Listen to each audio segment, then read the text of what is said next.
우리가 교회는 늘 누구든지 오시면 행복하고 즐겁고 그런 곳이어야 됩니다. 그래서 제가 늘 우리 교회는 잔치집 같으면 좋겠다, 그 말씀을 제가 부임할 때부터 말씀을 드린 적이 있습니다.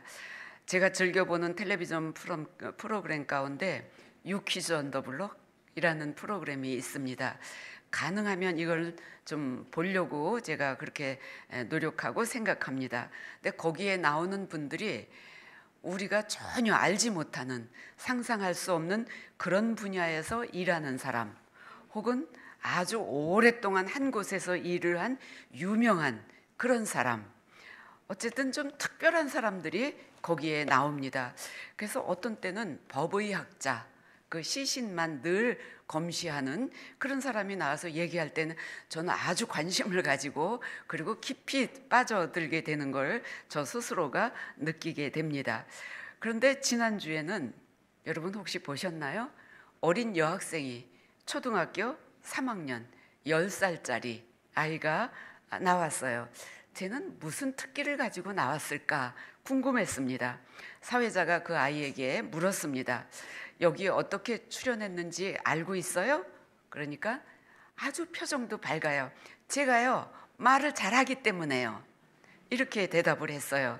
그러니까 사회자의 나이는 40대, 50대임에도 불구하고 너무 깜짝 놀라는 거예요. 그 대답하는 그 어떤 뉘앙스라든지 뭐 이런 여러 가지를 보면서 아주 이렇게 좀 알아듣기 쉽게 상대방을, 어른이지만 어른에 대해서 두려워하는 마음도 없고, 거기에 녹화장에 얼마나 많은 카메라가 자기를 비추고 있습니까? 그러면 두려워 떨만도 한데 전혀 그렇지가 않는 거예요. 그러니까 이 사회자들이 오히려 당황할 정도로 그런 모습을 봤어요. 물론 이 어린아이처럼 말을 잘하는 사람도 있습니다. 그러나 때로는 더듬거리면서 말을 해도 그 말 속에 진심이 담겨 있는, 그래서 마음으로 느껴지는 그런 또 대화를 나누기도 합니다. 그런데 요즘에는 여러분들 국회를 보십시오. 국회의원들 뿐만이 아니라 어디 가든지 말을 못하거나 적게 하는 사람은 찾아볼 수가 없어요. 회중들을 보면 대부분 어린이나 어른이나 어디에 있어도 무슨 말을 시켜도, 뭐 방송국에서 갑자기 길에서 도로에서 마이크를 가져다 줘도 누구든지 어쩌면 그렇게 다 표현력도 좋고 말을 잘하는지, 참 우리 말이 많아졌다, 그런 생각을 저 스스로 해봅니다. 저희 원로 목사 회의도 한 달에 한 번씩 우리 서울연회가 모입니다. 그런데 그 목사님들이 평생을 말을 하고 산 사람들이에요. 그럼에도 불구하고 회의를 할 때 보면 1년에 한 번 총회를 하거든요. 1년에 한 번 총회를 하거나 또 한 달에 한 번 뭐 간단한 회의를 해요. 근데 그 회의할 때마다 보면 손을 번쩍 들고 나와서 말을 많이 하시는 분들, 그분들은 꼭 정해져 있어요. 어느 분, 아, 저분이 또 나오셨구나. 그런데 그분들은 은퇴한 이후에만이 아니라 이미 현직에 계실 때, 뭐 우리 지방회든지 연회든지 총회든지 그런 때도 늘 제가 보기엔 즐기시는 것 같아요. 즐겨서 앞에 나오셔서 말씀을 하시는 것 같다, 이런 느낌을 가졌습니다. 저는 40년이 넘게 목회를 하면서도 한 번도 앞에 나가서 발언을 한 적이 없는데 딱 한 번 발언했어요. 제가 감리사일 때 우리 지방에 관계된 일이었어요. 우리 지방에 새로운 어떤 목사님이 개척을 하려고 하는 이 문제로 인해서 지방을 대표해서 생전 처음이자 마지막 나가서 발언을 했던 그런 때가 있습니다. 여러분, 우리가 말을 많이 하는 것과 말을 잘한다고 하는 것은 전혀 다른 차원의 문제입니다. 말을 잘하는 사람은 어떤 때는 그 진실성이 의심스러울 때도 있습니다. 그래서 우리 속담에도 말 한마디에 천냥빚을 갚는다, 가는 말이 고와야 오는 말이 곱다, 말에 관한 이런 속담들도 있습니다. 그런데 우리들이 더 나아가서 말을 잘하는 것도 중요하지만 적게 하는 것도 중요하지만 그것보다는 때로는 침묵할 때 더 무겁게 마음이 소통되고 감정이 서로 느껴질 때가 있습니다. 여러분, 어느 때입니까? 여러분, 삼각댁에 가면 조의를 표할 때 제일 인사 나누는 말을 내가 뭐라고 얘기해야 될까? 그런 생각들을 많이 고민하시죠. 또 누군가 많이 아픈 사람, 임종을 앞둔 사람 가서 위로하고자 갔을 때 내가 뭐라고 이 사람에게 가서 위로의 말을 할 수 있을까? 임종이 얼마 안 남았다고 하는 그 사실을 알 때, 그러면 우리 상담을 공부하는 그 과정에 보면 말을 하지 않아도 좋다고 그래요. 상갓집에 가서 상주들을 만날 때도 대화를 안 해도 돼요. 다만 우리가 그분의 손을 따뜻하게 잡아주거나 조금 더 가까운 사람이라고 하면 허그를 해주거나 그런 방법으로 그저 손을 잡아주는 것만으로도 내 진심이 저분에게 느껴지고 저분도 위로받고 내 마음에 찾아와 줍니다. 피차가, 이거는 침묵 속에서 교감이 일어나는 거예요. 반드시 우리가 말을 많이 한다고 해서 그것이 설득력을 가지는 것은 아닙니다. 그래서 우리 목사들이 설교를 할 때도 설교를 몇 분 동안 하는 게 좋겠습니까? 그런데 대부분 그 앙케이트 조사에서는 짧게 할수록 좋다고 그래요. 근데 설교학자들은 길어도 30분을 넘기지 말아라, 이렇게 이야기를 합니다.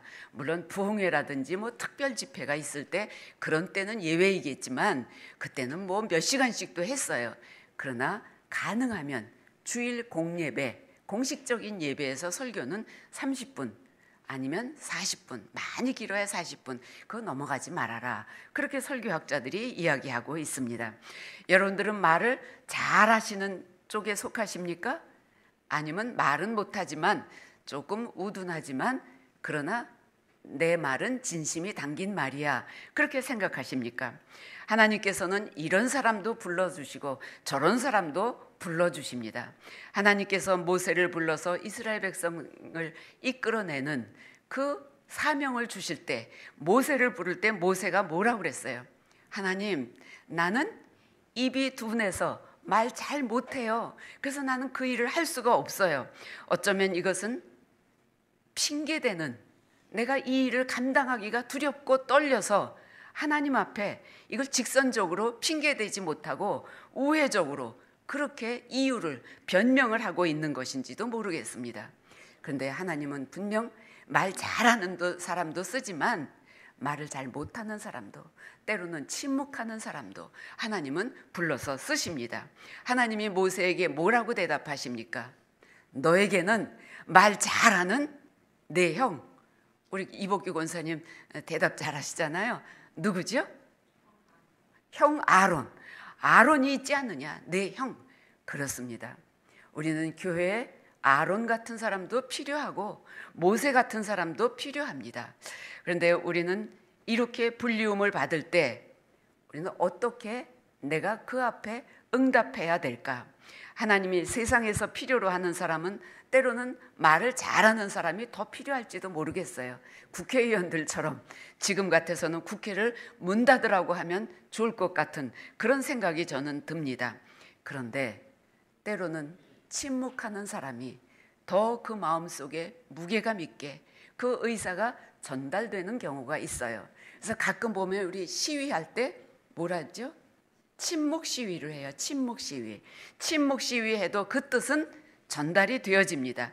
소리 지르면서 의사 표현을 하는 것도 전달이 되겠지만 때로는 침묵할 때 더 크게 사람들에게 감동을 주고 더 크게 그 뜻이 전달되어지게 됩니다. 우리가 말을 하지 않는다고 해서, 침묵한다고 해서 말을 많이 하는 사람보다 내가 아는 것이 적게 전달된다고 생각하지 마시기 바랍니다. 하나님이 원하시는, 하나님이 불러서 쓰는 사람은 말을 많이 하는 사람, 잘하는 사람도 불러서 쓰시지만, 그러나 하나님은 꼭 필요하게 여기는 사람은 침묵하면서 행동으로 옮기는 사람입니다. 그것을 오늘 저는 말씀의 제목을 순종이라고, 그렇게 그 단어를 선택해 봤습니다. 우리는 복음서에 기록된 예수님의 탄생 기사가 곳곳에 나오고 있습니다. 그런데 그 탄생 기사 중에 중요한 인물이 누구예요? 요셉과 마리아예요. 요셉과 마리아인데 천주교에서는 마리아를 더 크게 숭배하지요. 또 우리 개신교에서도 그렇다고 해서 요셉을 그렇게 크게 부각시키지 않아요. 우리 성탄절, 예수 탄생, 그러면 제일 먼저 아기 예수, 그리고 누가 떠오릅니까? 마리아가 떠올라요. 요셉에 대해서는 크게 그렇게 주목받지 못하는 것이 사실입니다. 제가 학교 다닐 때, 신학교 1학년 때 버컬드라고 하는 그 미국 여자 선교사가 우리에게 연극을 가르쳤어요. 그래서 연극을 가르쳐주고 성탄 때 발표회 겸 이제 연극을 하나 공연하게 했어요. 그런데 그때 제 친구는 마리아 노래를 잘하는 친구였어요. 그래서 마리아를 하고 저는 여관집 안주인 역할을 했어요. 그런데 지금 50년이 다 됐거든요. 우리 졸업한 지가 50년이 지났어요. 그러니까 그 연극을 한 지는 한 54년 정도 된 것 같아요. 1학년 때 했으니까.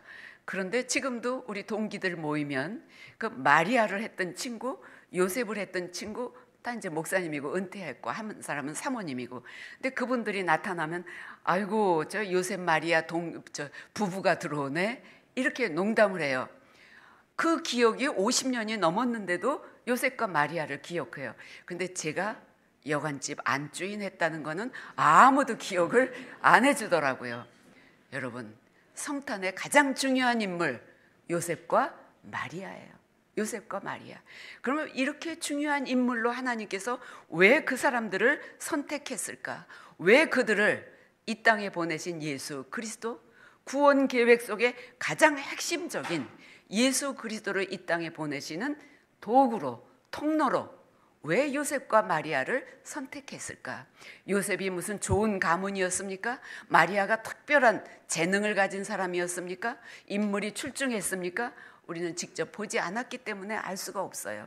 그러나 그림, 성화에 나타난 것을 보면 마리아의 얼굴은 다 이쁜 미인의 얼굴이에요. 갸름한 계란형 그런 얼굴이에요. 우리는 일반 상식적으로 정말 왜 하나님께서 이 두 사람을 선택했을까? 어떤 조건으로 본다면 이해할 수 없습니다. 그런데 더 이해할 수 없는 것은 오늘 성경 말씀에 보니까 여기 요셉과 마리아가 약혼하고 동거하기 전에 성령으로 잉태되었다. 이렇게 기록하고 있어요. 여러분, 그 당시에 약혼이라고 하는 것이 무엇입니까? 우리 지금 사람들은 거의 지금 관습으로는 약혼식 잘 안 하지요. 근데 저희 때만 해도 약혼식을 했었어요. 약혼식은 당신하고 내가 이 집안과 이 집안이 약속, 자녀를 결혼시키기로 약속, 말 그대로 약속이에요. 그러니까 이 약속이라고 하는 그 시대에 이 정혼했다 하는 이 말은 헬라어 그 원전을 찾아보면은 거기에 이렇게 기록이 되어 있습니다. 정식으로 결혼은 하기로 약속했지만, 그러니까 가정을 꾸리지는 않았어요. 가정을 꾸리지는 않았지만 법적으로 이미 부부가 되었다. 이런 뜻을 가진 것이 그 시대 헬라어의 그 단어의 뜻이에요. 그러니까 우리가 당시 풍습이라고 하면 이게 함께 결혼, 법적으로는 이미 부부가 됐지만 가정을 꾸리지 않았다. 이건 뭐예요? 둘이 동침하지 않았다는 얘기예요. 그런데 동침하지 않은 그때, 그러니까 이 기간에는 그 율법에 절대 같이 순결을 지켜줘야 되는 거예요. 이 신랑 되는 사람도, 예비 신랑도, 예비 신부도. 그래서 정식 부부가 될 때까지 육체적인 순결을 지켜야 되는 것이 율법이고 의무였어요. 그런데 이 놀라운 사건, 마리아가 성령으로 잉태했더라. 여러분, 이것이 얼마나 놀라운 사건입니까?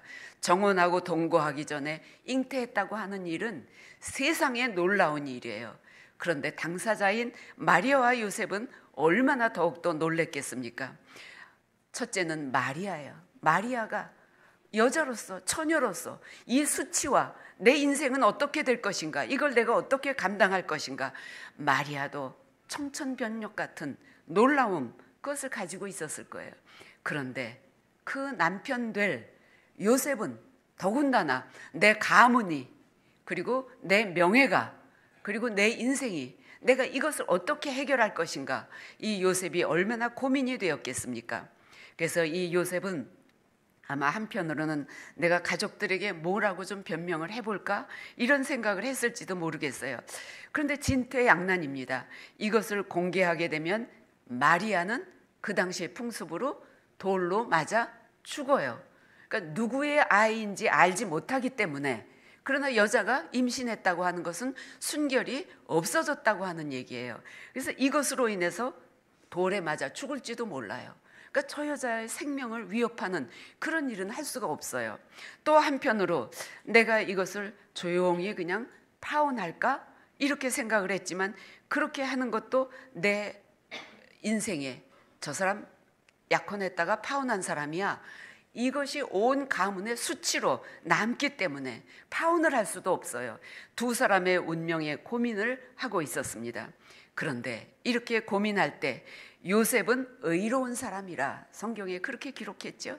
의로운 사람이라, 이미 하나님께서 이를 구원의 도구, 예수님이 이 세상에 오실 때 그 도구로 부르신 것은 이 사람이 의로운 사람이었기 때문에, 감당할 만한 능력이 있었기 때문에. 여러분, 우리가 무슨 일을 맡으면 나 그거 못해요 그러시죠? 하나님은요, 택하실 때 이미 그 사람의 좋은 점, 사람의 눈으로는 보지 못했을지라도 하나님이 보실 때 쓰일 구석이 있기 때문에.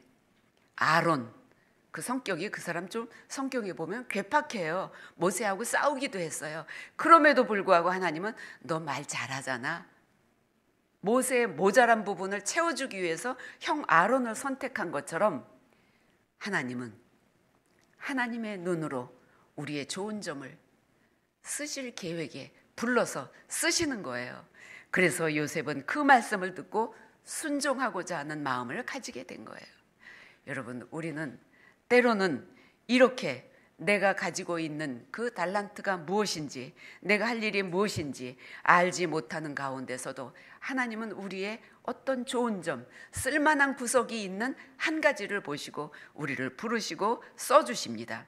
근데 이 요셉은 이렇게 부름을 받았을 때 이 천사의 말을 듣고 의로운 사람이라 주의 사자가 그에 현몽하여 이르되 내가 이제 아내 데려오기를 무서워하지 말아라.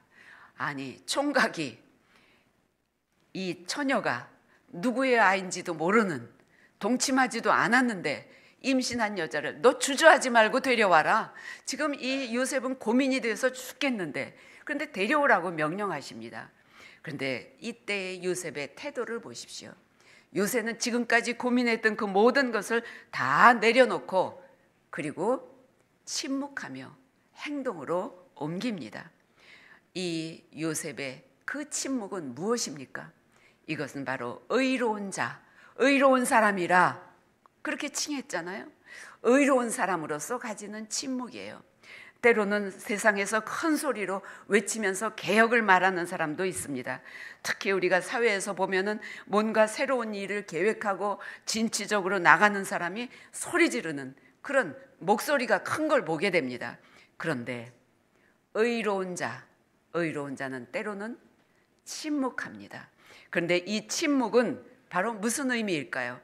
이 요셉의 침묵은 내가 두려운 마음도 있지만 하나님의 말씀, 천사를 통해서 내게 들려주셨으니 내가 순종하겠습니다. 무언의 행위예요. 이 침묵은 무언의 행위. 내가 그대로 주님 말씀하신 대로 가르쳐 주시니 그대로 하겠습니다. 더 이상 마리아를 의심하지 않았습니다. 억울할 수도 있고 또 당시 율법을 지키지 않은 것으로 사람들에게 비난받을 수도 있습니다.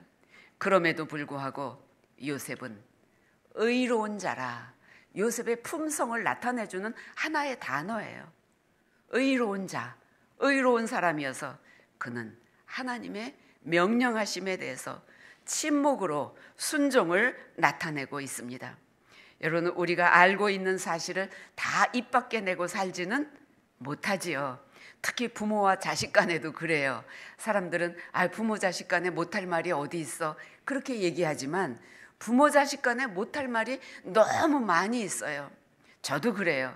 특히 시어머니와 며느리과의 관계에서는 더 그렇지요. 우리가 모두 내가 하고 싶은 말을 다 하고 살 수는 없어요. 가정에서도 공동체에서도 어디서든지 이 사회에서도 마찬가지예요. 국회의원들이 싸우는 그 모습을 보면 어떻게 저 사람들은 저렇게 자기가 하고 싶은 말을 저렇게 인간의 본능적인 그 본성을 저렇게 다 드러낼 수 있을까? 그런 생각을 해볼 때도 있습니다. 우리가 삼가 내가 하고 싶은 말을 알아도 하지 말아야 되는 이유는 무엇일까요? 피켓을 들지 말아야 되는 이유는 무엇일까요? 내가 하는 말, 내 입에서 뱉어서 그 말로 인해서 퍼져나가야 미칠 영향, 이걸 생각하셔야 돼요. 이것이 과연 우리 공동체에 좋은 영향력을, 파급력을 미칠 것인가, 아니면 이것이 나쁜 영향력을 미칠 것인가. 내 말 한마디에 저 사람이 실족한다고 하면 그러면 말씀하시지 말아야 돼요. 이 요셉이 이 말을 밖에 내뱉는 순간에 마리아도 실족하고 마리아의 가슴에 상처를 남길 것이고, 하나님의 구원 계획은 그것은 어떤 방법으로 어떻게 되어질지 아무도 몰라요. 요셉은 하나님의 구원 계획 앞에 의로운 자라 순종함으로 내가 주님 뜻대로 따르겠습니다, 그 행위를 나타낸 침묵, 무언 중에 주님 앞에 순종을 나타내고 있습니다. 두 번째로 요셉의 침묵은 어떤 것이었습니까? 이것은 내가 나의 모든 것을 내려놓겠습니다, 희생하겠다는 침묵이에요. 희생하겠습니다. 우리가 불평의 말을 할 수도 있잖아요. 하나님이 이런 놀라운 계획 속에서 천사를 통해서 너를 내가 불렀다, 너는 의로운 자니까 이렇게 해라, 너 두려워하지 말고 마리아 데리고 와라, 이렇게 얘기도, 아니 하나님 어떻게 내가 저 여자를 데려올 수 있습니까? 내가 뭐라고 가족들에게 이야기할까요? 왜 수많은 사람 중에 저입니까? 이렇게 항변할 수도 있어요. 그럼에도 불구하고 아무 얘기하지 아니하고 의심하지 아니하고, 그리고 요셉은 하나님 앞에 침묵했어요. 이 침묵은 바로 겸손이고 내 모든 인생을 내려놓겠다고 하는 거예요. 속된 표현으로 하면 마리아를 데려옴으로 인해서 망신살이 그 가문에 다 퍼질 수 있어요. 그럼에도 불구하고 그 모든 것, 내 인생을 다 내려놓고 내 가문을 다 내려놓고 내가 주님 앞에 순종하겠습니다, 하나의 순종의 표시의 신앙의 침묵이었어요. 그러니까 이 요셉이 얼마나 훌륭한 인물인가. 그 가문에서 질타를 받을 수도 있고 사람들에게 손가락질을 받을 수도 있습니다. 그럼에도 불구하고 철저하게 나의 인생 전체예요. 그 젊은 사람에게 앞으로 미래가 몇 년이 될지 모르는데 그 인생 전체를 체면과 명예와 그 모든 걸 다 내려놓고, 그리고 내가 주님 순종하겠습니다. 그런데 그것이 말로가 아니라 침묵으로 주님 앞에 다 내려놓겠습니다, 순종을 표시했습니다. 우리가 이렇게 철저하게 자기를 내려놓고 순복한 분 누구입니까? 예수님이에요. 예수님. 예수님이 이 땅에 오셔서 그분이 잘못한 것이 무엇이 있습니까? 잘못한 거 아무것도 없어요. 오히려 사람들에게 복음을 전하고 병자를 고쳐주고 억울한 사람을 도와주고, 이것이 예수님이 하신 일이에요. 그럼에도 불구하고 사람들은 강도보다도 못한 자로 예수를 취급했어요. 그래서 강도인 저 사람 바라바를 놔주세요, 오히려 예수를 십자가에 못 박으세요, 못 박으세요.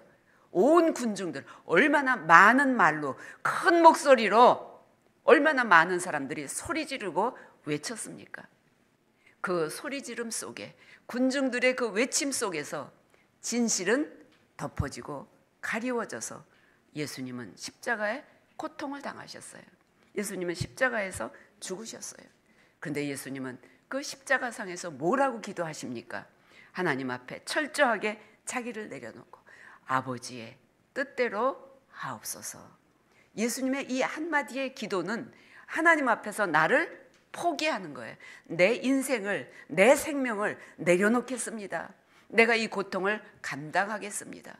하나님의 구원 계획 속에 나는 도구로 쓰임 받겠습니다. 이런 순종의 표시예요. 순복의 행위. 그래서 내가 죽음까지도 받아들이겠습니다.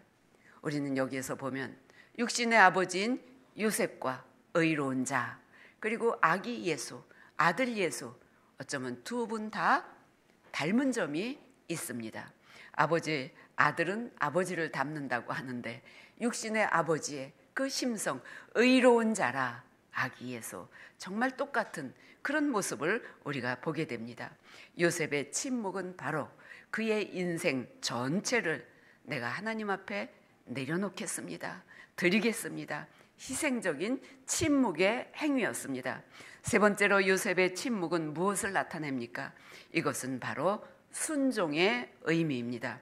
여러분, 목회자가 1년 중에 가장 힘든 시기가 어느 때인지 아십니까?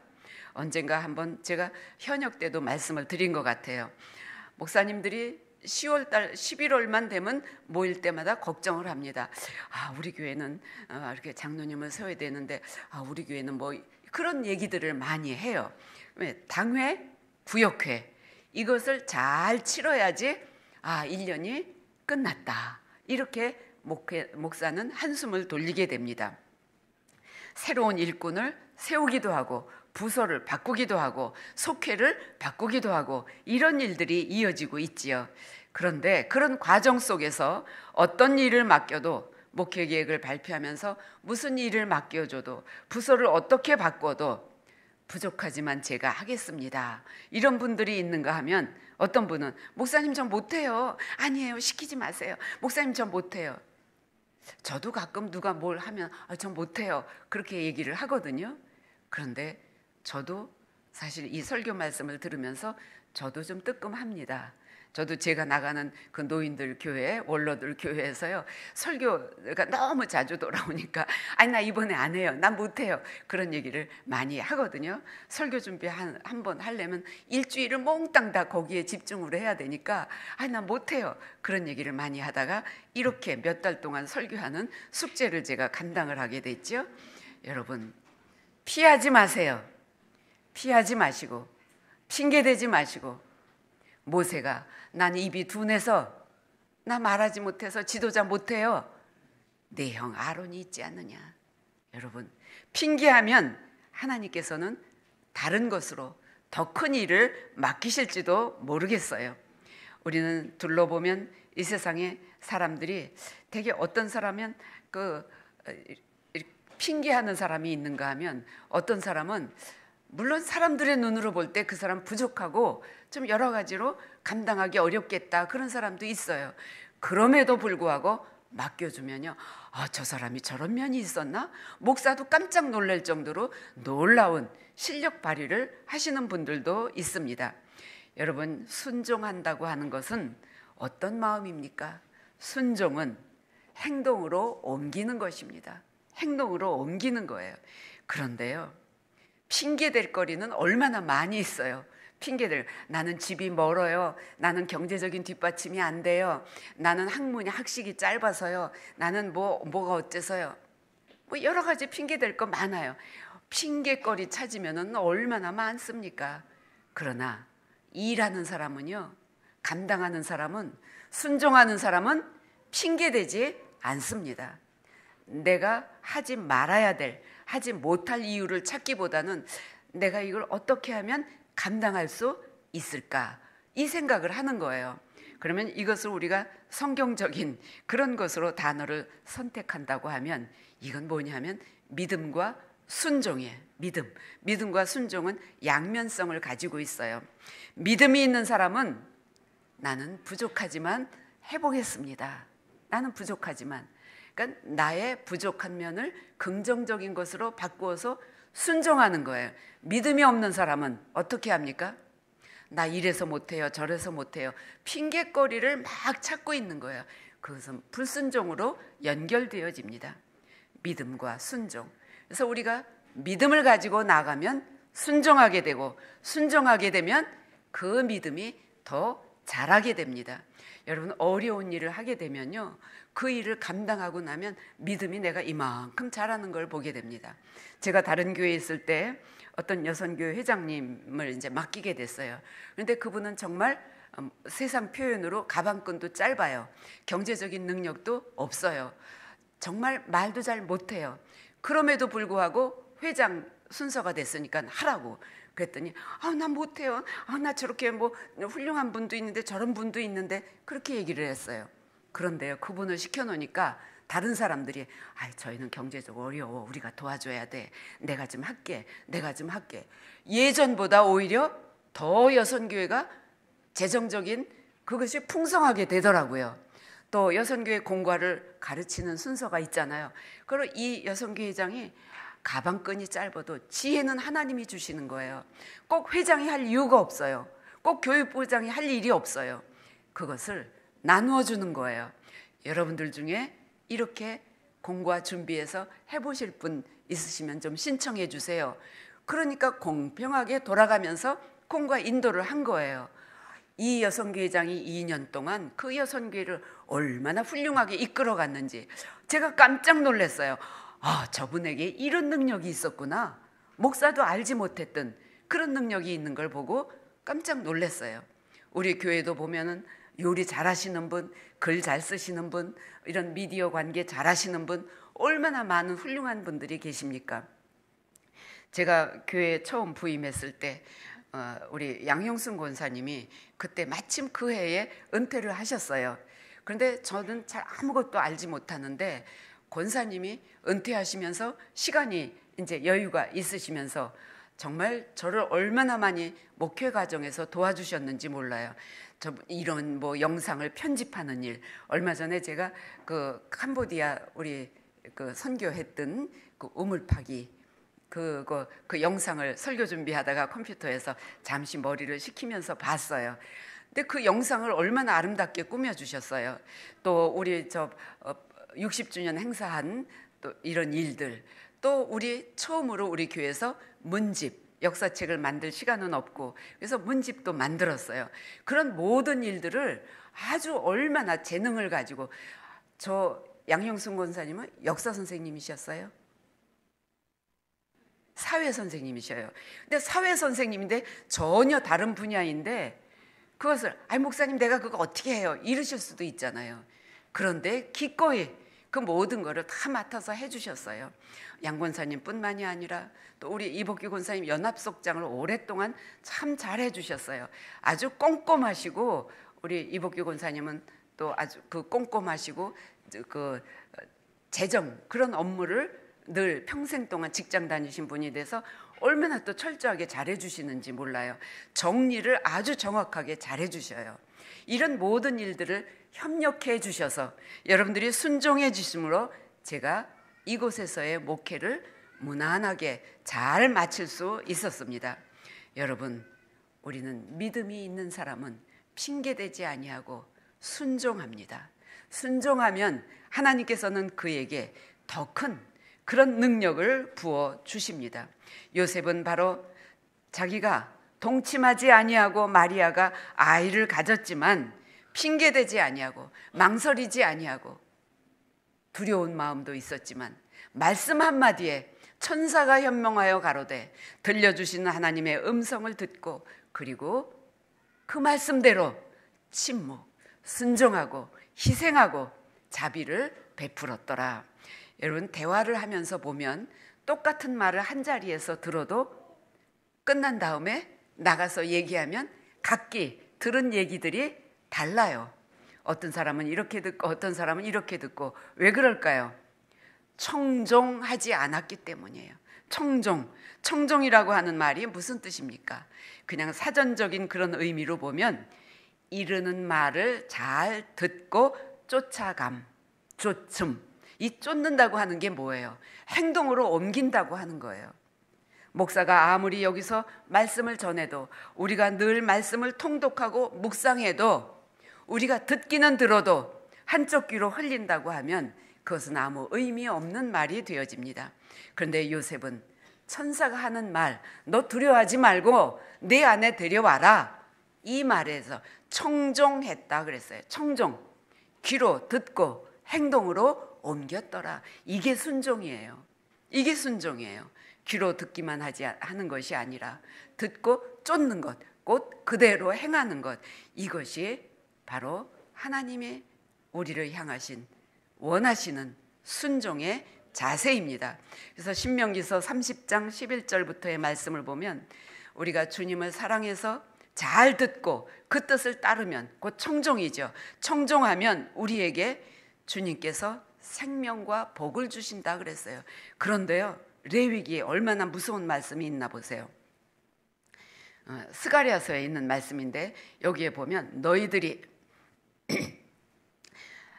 선지자들이 너희에게 전한 말을 듣지 아니하므로 큰 진노가 만군의 여호와께로부터 나왔도다.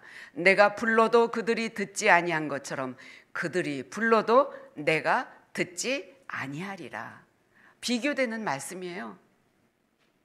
내가 주의 말씀에 청종, 듣고 그리고 행동으로 옮기면, 곧 순종하면 하나님께서는 아브라함과 이삭과 야곱에게 주신 그 복을 내가 너희에게 주겠다. 그런데 스가랴에서 그 말을 듣지 아니하는, 선지자들을 통해서 내가 너희에게 전해주는 이 말을 듣지 아니하는, 그러면 너희도 내 말을 안 들었으니 나도 너희가 부르짖을 때 내 말을 듣지 아니하겠다, 응답하지 아니하겠다고 말씀하셔요. 얼마나 두렵고 무서운 말씀입니까? 여러분, 우리가 순종하는 데는 이유가 있을 수 없습니다. 요셉과 마리아도 뭐라고 순복했어요? 주여, 내가 이 계집종, 보잘것없는 이 계집종에게 하나님께서 그런 귀한 일을 감당하겠습니다. 내가 그대로 하겠습니다. 순환의 길이에요, 마리아의 길이. 네, 요셉과 마리아가 둘 다 하나님의 말씀을 듣고 청종, 말을 귀담아 듣고 그대로 행동으로 옮기는 순종, 이 위대한 순종이 있었기 때문에 아기 예수가 이 땅에 탄생할 수 있었고, 그리고 아기 예수가 구원자의 그 길을 걸어갈 수 있었습니다. 우리가 순종하는 데는 말이 필요 없습니다. 이유가 없습니다. 순종은 무조건적인 행동으로 옮기면 되는 것입니다. 요셉의 침묵은 즉시 순종으로 나타났습니다. 우리는 아기 예수 오시는 길을 예비한 세례 요한도 보십시오. 세례 요한 어땠습니까? 자기가 충분히 누릴 수 있는 부의 여건을 가진 사람이에요.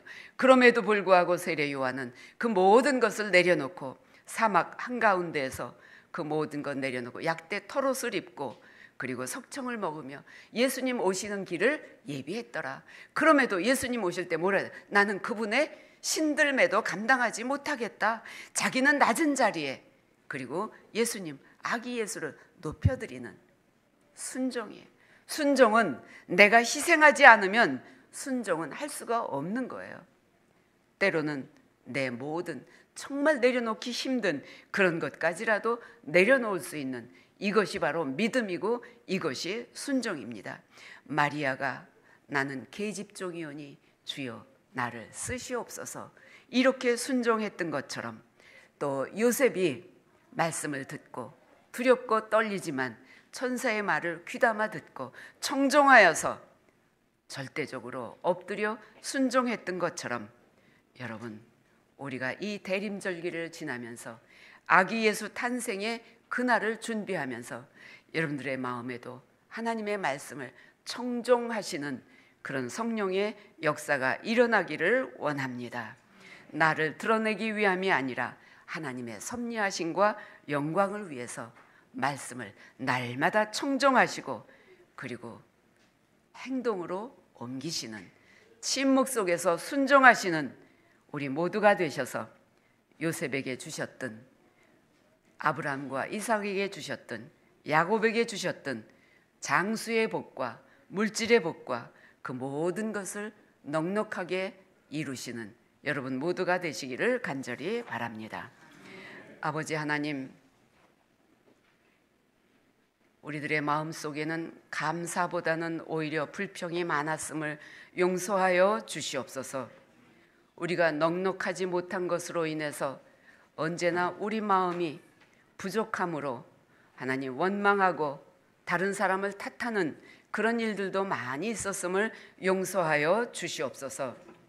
주님의 일을 감당하지 못하는 것도 내가 이 땅에서 무엇 때문에 이유를 달지 않았습니까? 하나님, 아기 예수 오시는 길을 예비한 세례 요한과 요셉과 마리아가 주님 앞에서 철저히 자기를 희생하며 나아갔던 것처럼 우리 모두도 예수님 맞이하기 위해서 철저히 나를 부인하며 주님 앞에 나와 순종하는 믿음 가지게 하여 주시옵소서. 우리에게 허락하시는 놀라운 은혜와 축복이 임하게 되기를 원합니다. 주여, 우리에게 성령의 은혜를 허락하시사 주님 주시고자 원하시는 구원 계획이 이루어지는 도구로 쓰임받게 하시고 나를 내려놓음으로 아브라함과 이삭과 야곱에게 주시마 약속하신 그 축복이 우리들에게, 우리의 가정에, 우리의 교회에 넉넉히 임하게 하여 주시옵소서. 예수님의 이름으로 기도합니다. 아멘.